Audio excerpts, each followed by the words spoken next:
Esta es nuestra lección número 7 y es un momento oportuno para hacer algunas explicaciones acerca de muchas palabras que vemos con frecuencia en la música, en los discos también se ve.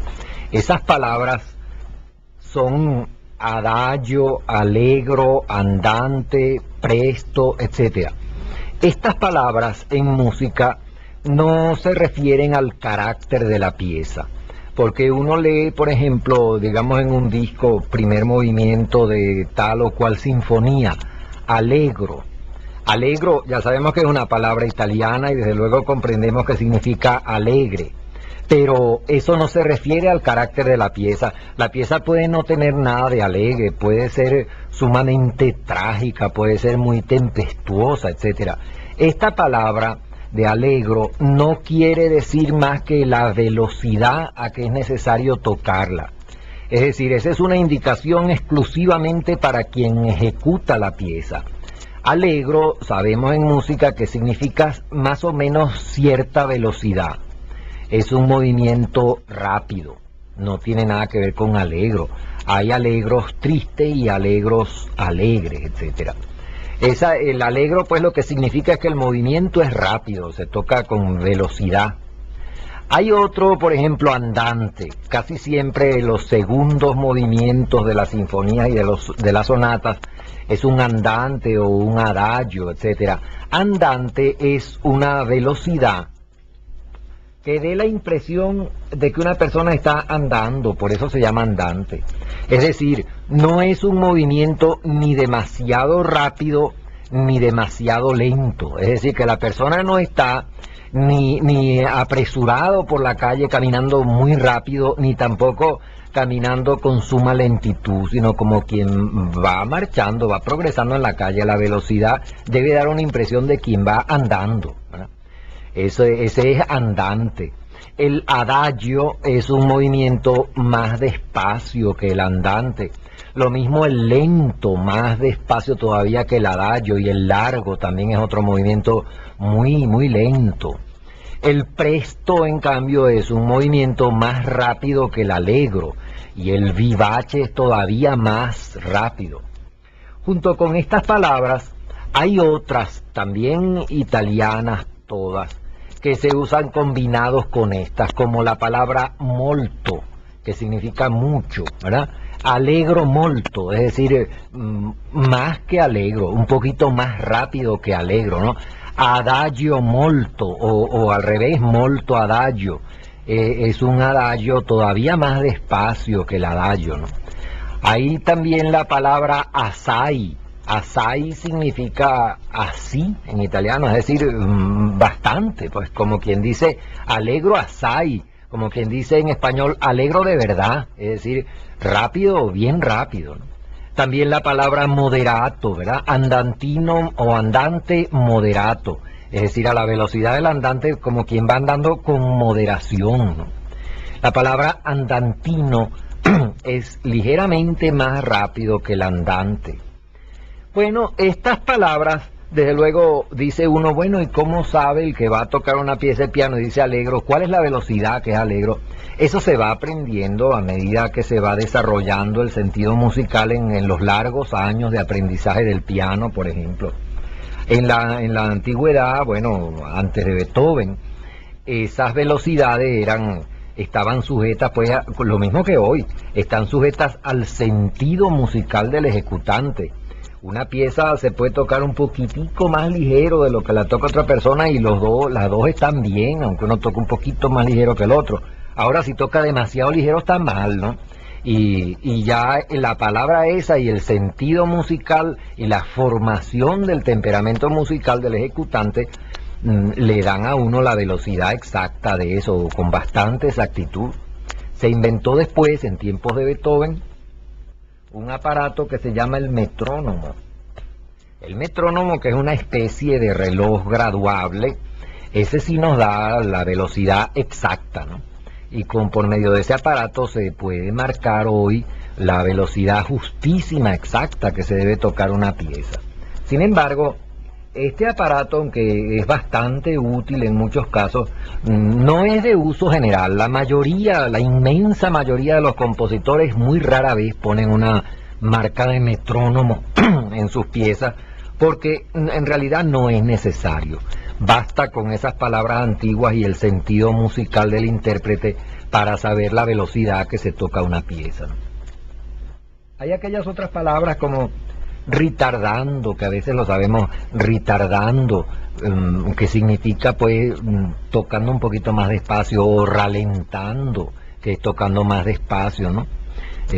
Como puede ser, por ejemplo, esto, ¿no? Esto.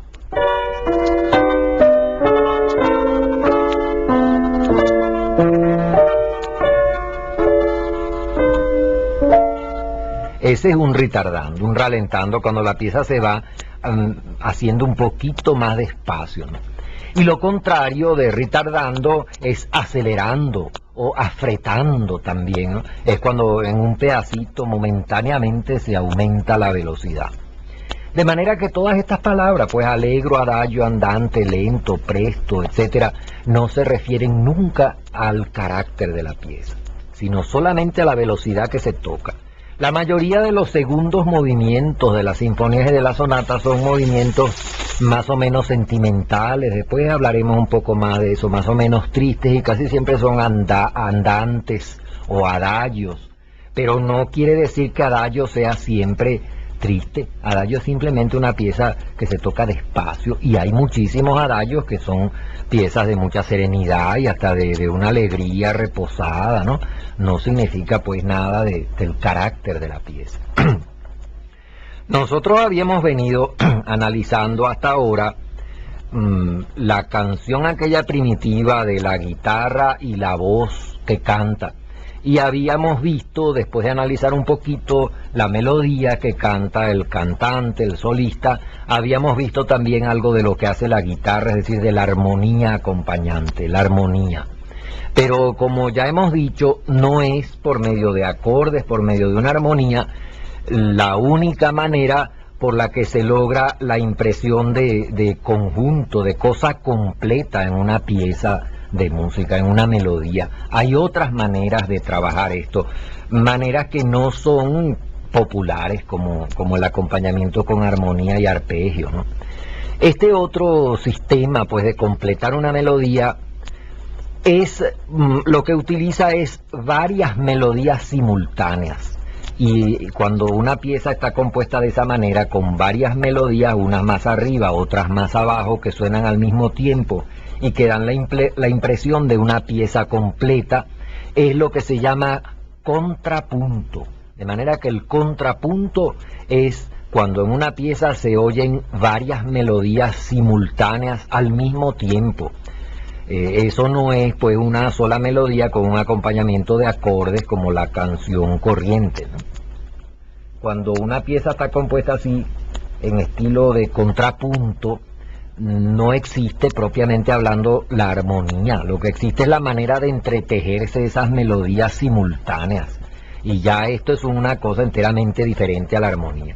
Vamos a ver un ejemplo de contrapunto. Este ejemplo que vamos a oír es de una pequeña pieza de piano de Mussorgsky. Aquí hay una melodía aquí en la parte baja del piano. Yo se las voy a tocar, es una melodía sola, es esta.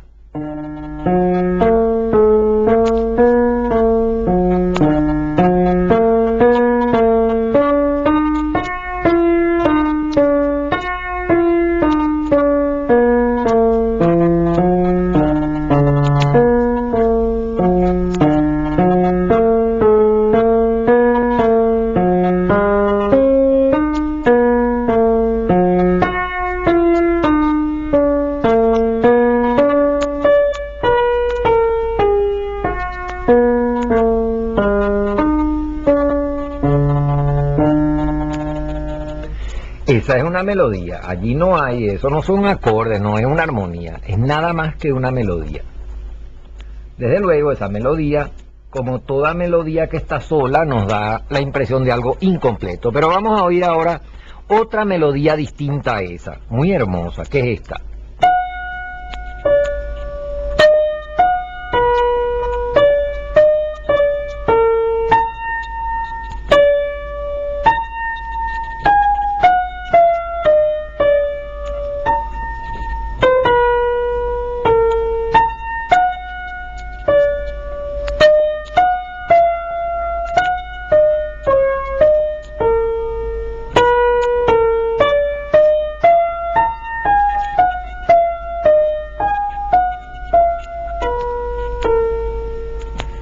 ¿Qué es otra melodía? Ahora nosotros oímos esas dos melodías que las hemos oído separadas.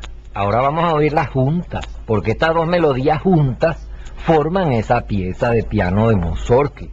Vamos a verlas juntas, ustedes verán cómo el oído puede seguir la melodía de abajo y la melodía de arriba, y las dos juntas suenan como una pieza completa. Las dos juntas suenan así.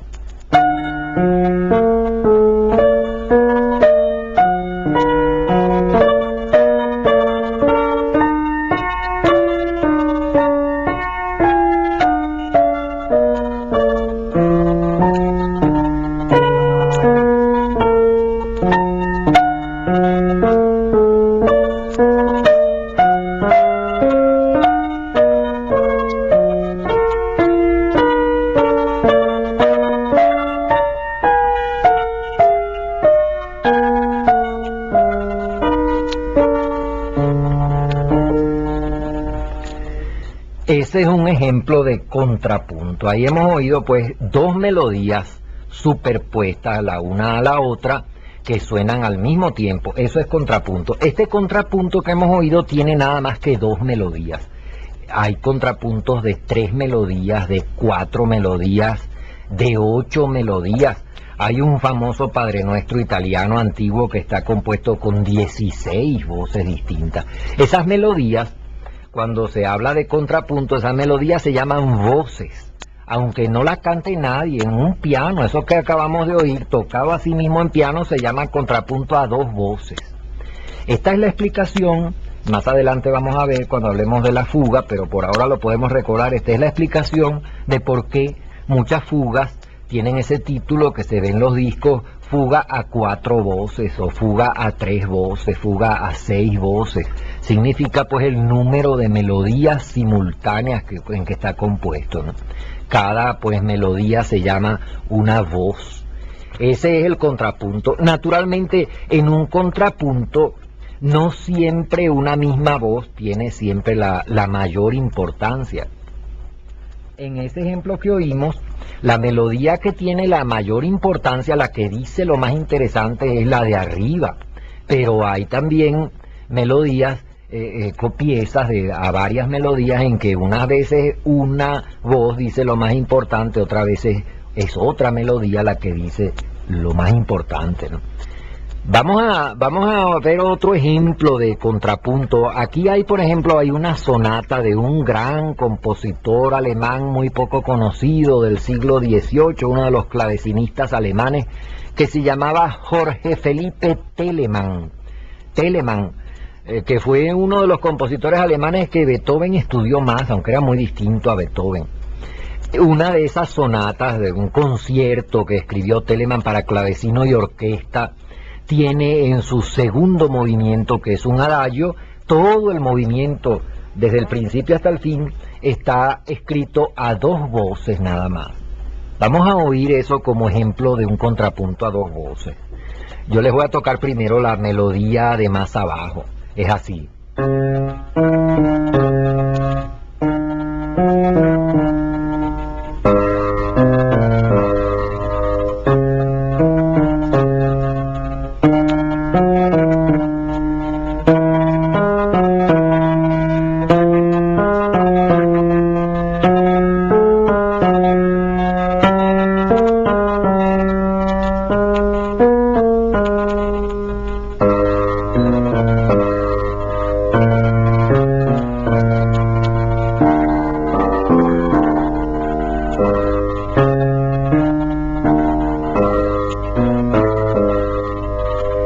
Eso sí, es un poquito más largo, pero toda esa segunda voz está escrita más o menos así.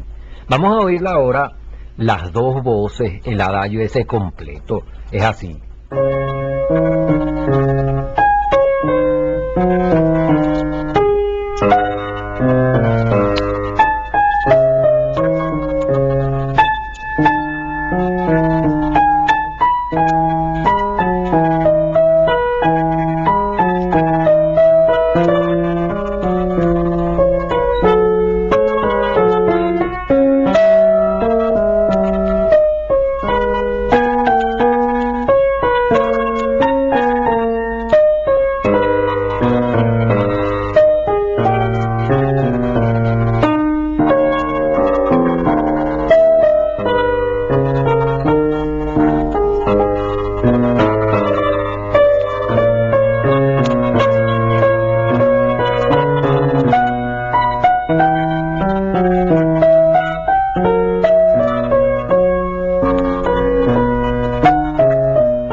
pieza pues es todo un adagio de un concierto de Telemann escrito nada más que a dos voces. Es cierto que en esta pieza la segunda voz tiene un ritmo muy igual, muy monótono, ¿verdad? Toda la segunda voz está repitiendo siempre el mismo ritmo. Eso no siempre es así, porque esas voces tienen, como hemos dicho, unas veces tiene una más importancia, otra es la otra. Si nosotros tocamos una sola voz de una pieza escrita a varias voces, encontramos que esa voz, si la tocamos entera en toda la pieza, tiene algunos pasajes en que está diciendo algo muy interesante, y más adelante la voz no dice sino pequeñas frasecitas complementarias de lo demás que no estamos oyendo en ese momento, ¿verdad? Es muy parecido esto a cuando nosotros estamos oyendo hablar por teléfono a dos personas. Nosotros estamos oyendo una sola persona. Esa persona a veces puede estar diciendo cosas muy interesantes y empieza a contar una historia del vecino y lo que pasó con el vecino y la sirvienta del vecino, no sé qué más, ¿verdad? Y después se queda callada la voz. Se comprende que la otra persona ya en el otro teléfono es la que está hablando, y esta dice de vez en cuando unas pequeñas frases importantes. Dirá a veces, ajá, yo no sabía, caramba, pero ¿cómo va a ser? Etcétera, ¿no? Esas pequeñas frases aisladas no tienen importancia, pero cuando se juntan las dos voces, sí son muy importantes. Y si esta persona se quedara callada todo el tiempo, la otra que está hablando por el otro teléfono le reclamaría, le dice, ¿qué hubo? ¿Te has dormido? ¿Me estás oyendo todavía? ¿No? Porque hace falta esos complementos. Asimismo son las voces del contrapunto. Cada voz tiene, en un momento dado, tiene su importancia y después es secundaria, y van pasando, pues, el relato principal va pasando de una voz a otra voz, según, pues, como las alternativas allá de la expresión. Vamos a ver un ejemplo ya un poquito más complicado que estos que hemos oído hasta ahora. Vamos a oír un ejemplo de un contrapunto a tres voces. Naturalmente los contrapuntos a dos voces únicamente son siempre contrapuntos un poquito demasiado sencillos, como esos dos ejemplos que hemos oído. Sí se siente una pieza completa, pero es un poquito transparente, digamos, un poquito demasiado liviano aquello, ¿no? Porque dos voces solamente no es suficiente a veces para dar una impresión de algo más compacto, más lleno. Vamos a ver ahora un ejemplo de un contrapunto a tres voces. Yo les voy a tocar de un pedacito de una fugueta, una pequeña fuga de Guillermo Federico Bach. Guillermo Federico Bach era hijo del gran Juan Sebastián Bach. De una fugueta de las tres voces, yo les voy a tocar las distintas voces, ¿no? Hay una voz en este trozo de esta fugueta, la voz del centro, porque son tres, una arriba, una abajo, otra en el centro. La voz del centro dice así.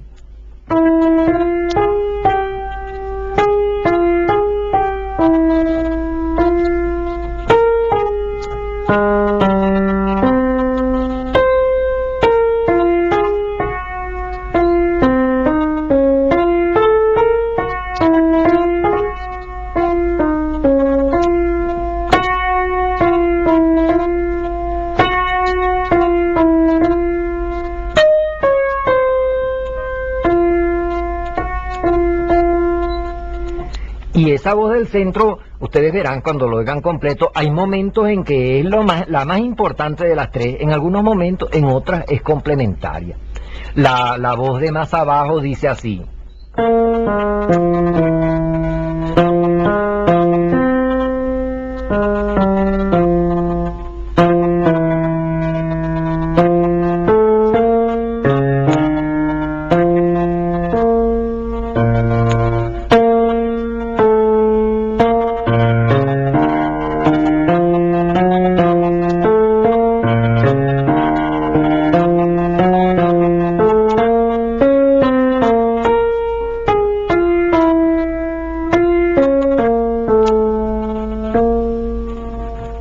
Esa es la voz de más abajo. La voz de más arriba dice así.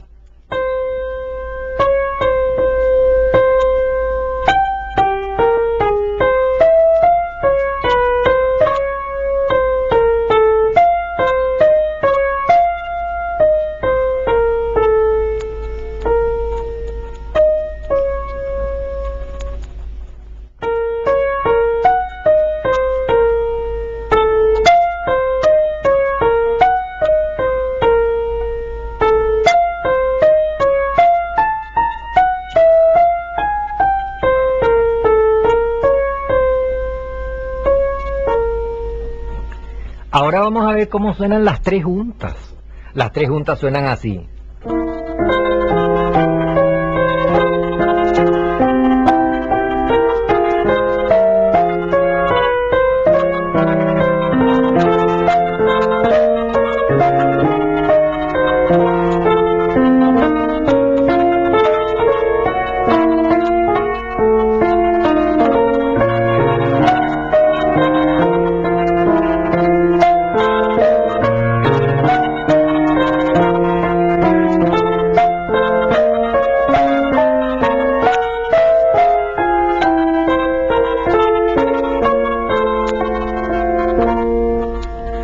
Eso por supuesto es nada más que un fragmento de una pieza más larga, pero ya vemos cómo ya en tres voces la cosa es mucho más completa y más llena, y muchas de las grandes fugas de Juan Sebastián Bach están escritas nada más que a tres voces. Hay por supuesto a cuatro voces y a cinco voces y a seis voces, y a más también. Hay gente que le llama la atención cómo en un piano se pueden tocar cuatro melodías al mismo tiempo si uno no tiene más que dos manos, y cómo se tocan a cinco voces. Hay fugas, muchas de Juan Sebastián Bach, a cinco voces también. Eso no es tan difícil como la gente se imagina. Desde luego están escritas para que se puedan tocar. Si no se pudieran tocar no servirían porque no se pueden oír, ¿no? Y no es tan difícil. A veces una mano está tocando dos voces, con los dedos de abajo toca una, con los dedos de arriba toca otra, y la izquierda puede andar en lo mismo, y se está así pues con cuatro voces en ese caso, ¿no? Eso, desde luego, al que no ha estudiado piano le parece que es una cosa casi imposible, pero no es. Hay muchas piezas, tres voces por ejemplo, o sea, hay piezas sumamente sencillas. Las invenciones de Juan Sebastián Bach a tres voces la tocan los estudiantes de piano que son relativamente principiantes. Ya un alumno de fines del segundo año de estudio bien aprovechado, o del tercer año, ya está tocando las invenciones a tres voces, ¿no? Desde luego en la orquesta se pueden poner más voces, pero no tantas como la gente se imagina, porque una orquesta tiene 100 músicos, pues no se puede escribir a 100 voces, eso sería una barbaridad imposible. La orquesta misma rara vez está tocando a más de 6 voces, 5 voces, ¿no? Ese pues el contrapunto es una cosa fundamental en la música. El contrapunto es pues completar una melodía no por medio de armonías y acompañamiento, sino por medio de otras varias armonías, melodías más. Y esas melodías se llaman voces en música. Bueno, con esto termina nuestra lección número 7.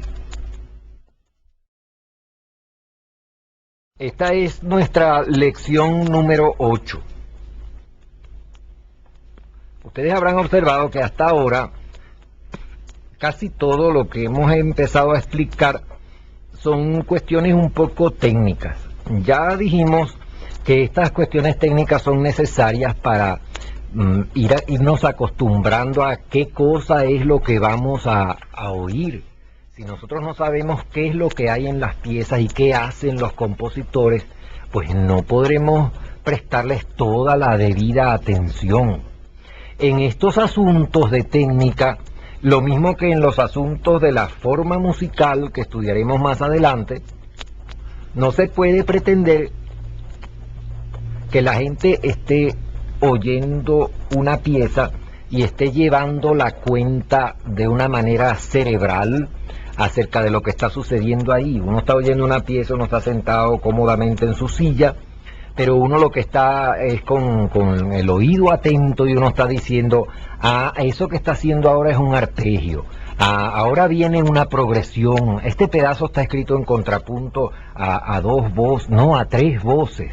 Exacto, si uno oye una pieza de esa manera, siguiéndole el hilo a los procedimientos técnicos, uno desde luego no entiende mucho la parte artística, la parte expresiva de la pieza, desde luego, ¿no?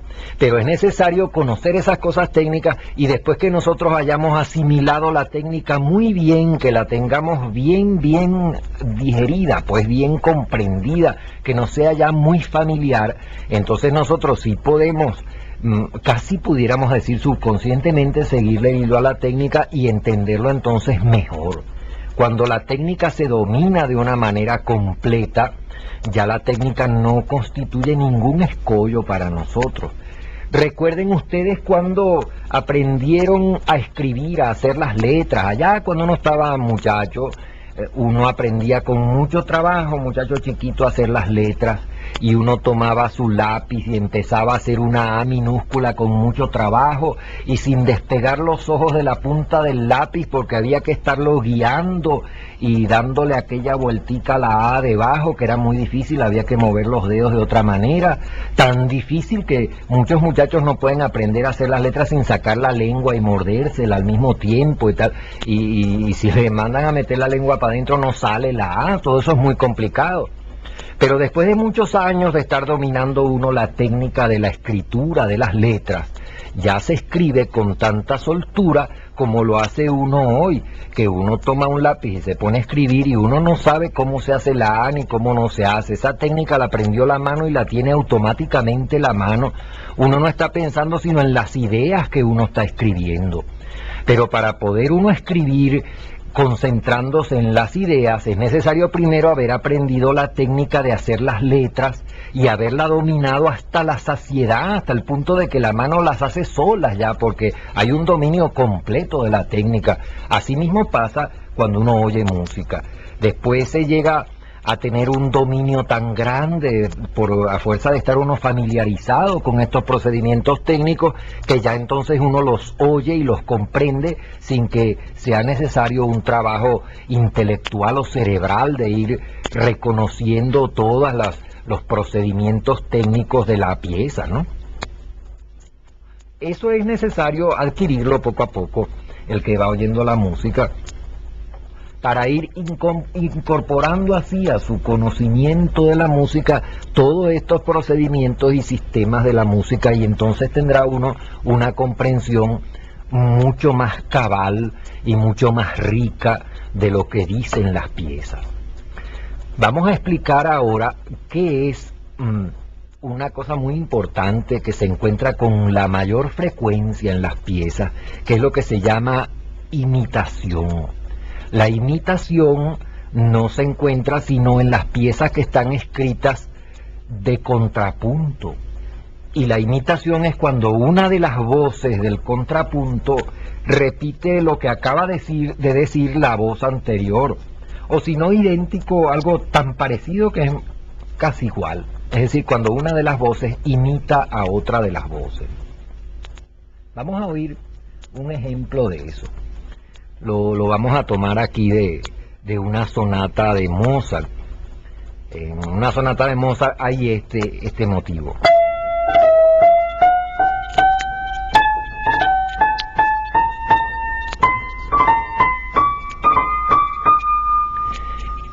Dicho sea de paso, allí hay también una progresión. Ustedes tal vez recuerdan, hace varias lecciones explicamos lo que era progresión. Porque esta frase se repite después más arriba aquí. Y después más arriba. Bueno, esa es una progresión, pero a nosotros no nos interesa en este momento las progresiones, porque eso ya lo explicamos, sino las imitaciones, ¿no? Mientras esa voz está diciendo eso, otra voz aquí abajo está imitándola así.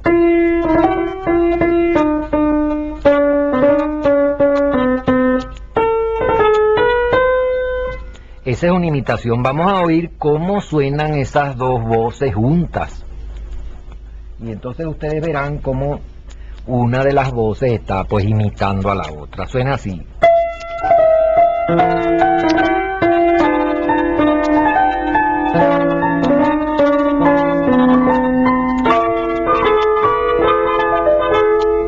Ahí se ve como una voz está imitando a la otra. Hay gente que no sabe bien qué es eso, gente que no está muy bien preparada y lee en algún libro, por ejemplo, que Bach hacía muchas imitaciones. Y a mí me han dicho que Bach, me han dicho algunas personas, Juan Sebastián Bach como que no es un músico muy original porque él se la pasa imitando a la gente por ahí. Y a lo que se refiere es a esta clase de imitaciones, pues a un sistema de contrapunto. Cuando la voz del contrapunto imita lo que ha dicho otra de las voces del contrapunto, es una imitación. Vamos a oír otro ejemplo de imitación, esta vez tomado de un preludio de Juan Sebastián Bach, el preludio número 14 del segundo cuaderno de las grandes fugas. Allí una de las voces dice esta frase.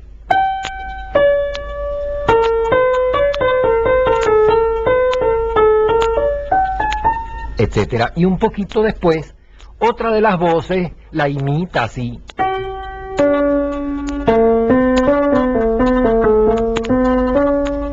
Vamos a ver cómo suena eso. Además de esas dos voces de la imitación, tiene una tercera voz, porque eso está escrito a tres voces, ¿no?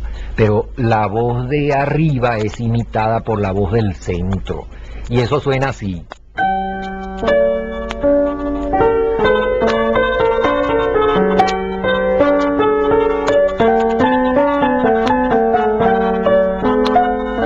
Etcétera, donde sentimos esa imitación esta.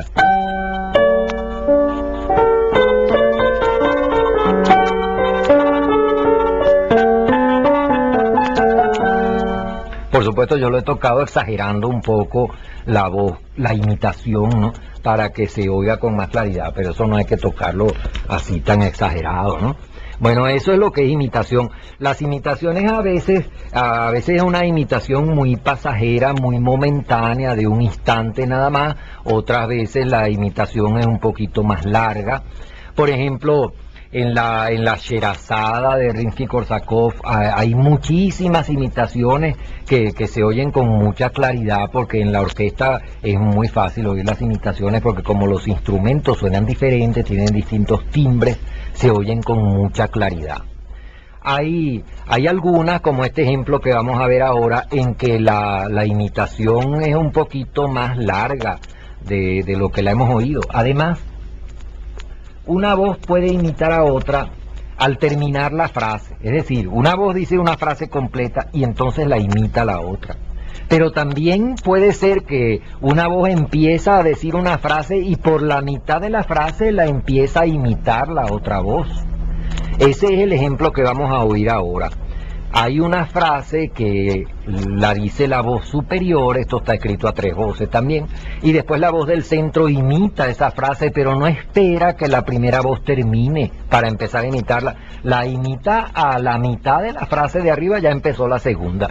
Este ejemplo es de una gavota muy célebre del padre Giovanni Martini, es la gavota del padre Martini. Esa es una gavota célebre allá del siglo XVIII. La frase de la imitación es esta.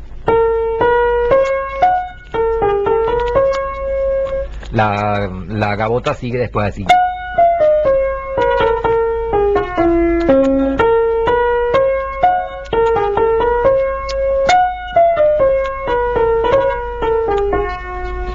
La segunda voz la imita así.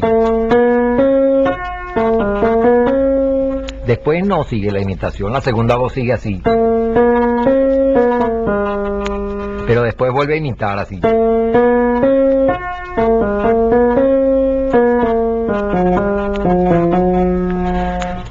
Vamos a oír eso todo entero. Ustedes verán cómo la imitación de la segunda voz empieza a la mitad de la frase de la primera voz, así.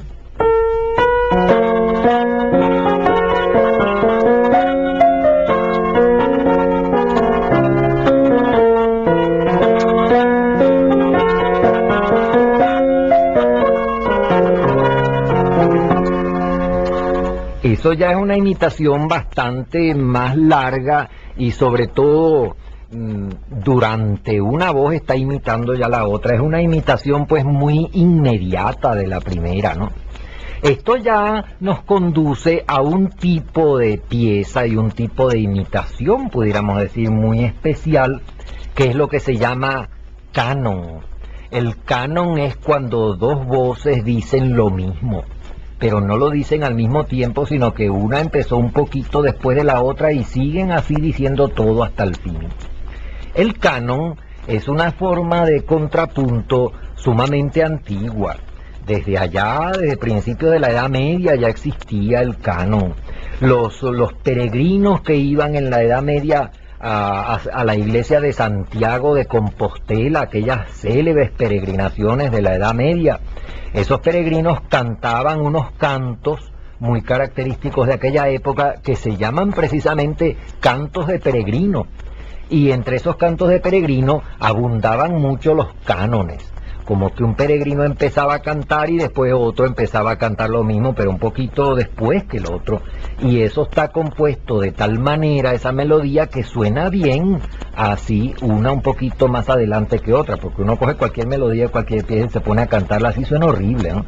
Eso es necesario, para componer eso es una cosa así como una especie de rompecabezas, de crucigrama, de cosas de esas. Hay que hacerlo con mucho tiento y acomodar bien esa melodía para que suene bien unas con otras. Hay muchos juegos infantiles en que figuran cánones. El canon es un tipo de música muy usado entre los niños.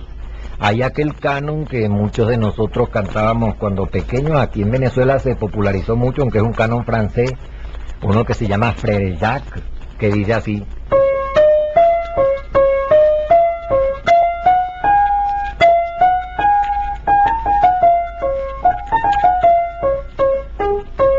que los muchachos van cantando eso. Ese es un canon a 4 voces, son 4 las voces que van entrando una después de otra. Pero cada voz, lo que caracteriza el canon es que la voz dice exactamente lo mismo. Las dos dicen lo mismo, pero una va un poquito más adelante que la otra, ¿no? Naturalmente que se pueden hacer cánones donde además, vamos a suponer un canon a 2 voces, además de las 2 voces del contrapunto que hacen el canon, puede tener además un poco de armonía y de otros acompañamientos, además de las 2 voces del canon. Porque las piezas no son todas escritas desde el principio hasta el fin, todas en contrapunto, o desde el principio hasta el fin sin ningún contrapunto, con melodía y armonía, ¿no? Hay música de ese tipo. Pero la mayoría de las piezas, cuando uno oye una sinfonía cualquiera, ¿no? Eso tiene trozos en contrapunto y trozos que son melodía con acompañamiento y trozos que son un contrapunto a 2 o 3 voces y además tiene un acompañamiento abajo. Esas cosas son más variadas y más complicadas de como las oímos en esta explicación, que es una explicación esquemática, ¿no? Yo les voy a tocar un ejemplo de canon. Este canon es de Sokalsky. Sokalsky es un compositor ruso de fines del siglo pasado. Es una pieza de piano, una pequeña pieza de piano, de eso que llamaban piezas de salón. Esta pieza de piano tiene primero una primera parte, después tiene una segunda parte diferente, y después en el final aparece la primera parte pero con un canon. Este es un canon a 2 voces que vamos a oír, donde además de las 2 voces del canon hay un acompañamiento. La melodía del canon es esta. Yo se la voy a tocar sola, la melodía sola, para que el oído se familiarice antes de oír el canon. La melodía dice así, es una melodía muy romántica, muy hermosa, muy de la época, del gusto de esa melodía de salón de fines del siglo pasado. La melodía dice así.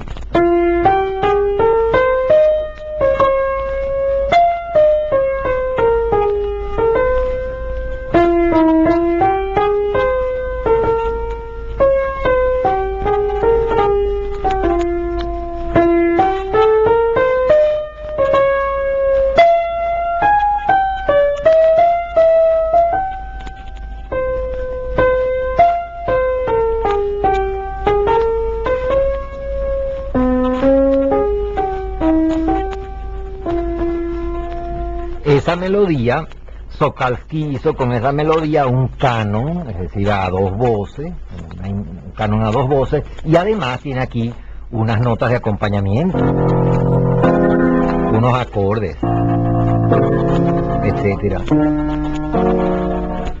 Vamos a oír eso tal como está escrito por Sokalsky con su canon. Dice así.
Ese es el canon y se entiende con mucha claridad porque está muy bien hecho.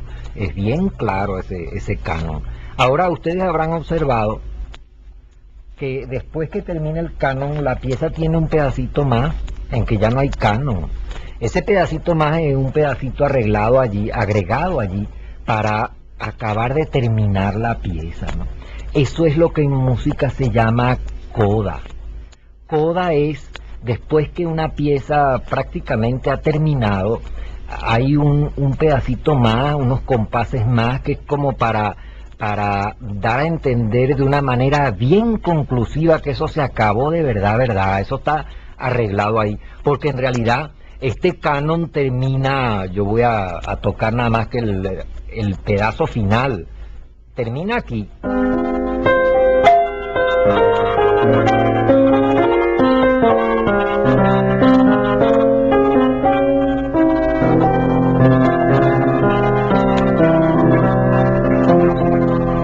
Ahí es donde termina el canon. Pero después él ha agregado este pedazo así.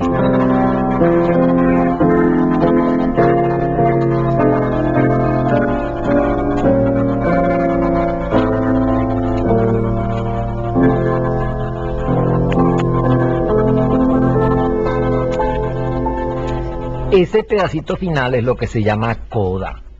La coda es pues un pedacito que el compositor agrega al terminar la pieza para hacerlo más conclusivo, parecido a eso que hacen las señoras en la casa cuando pegan un botón que llaman rematarlo, después que lo han puesto, ¿no? Para que quede bien firme, bien sujeto. Esa es una especie de remate de las piezas.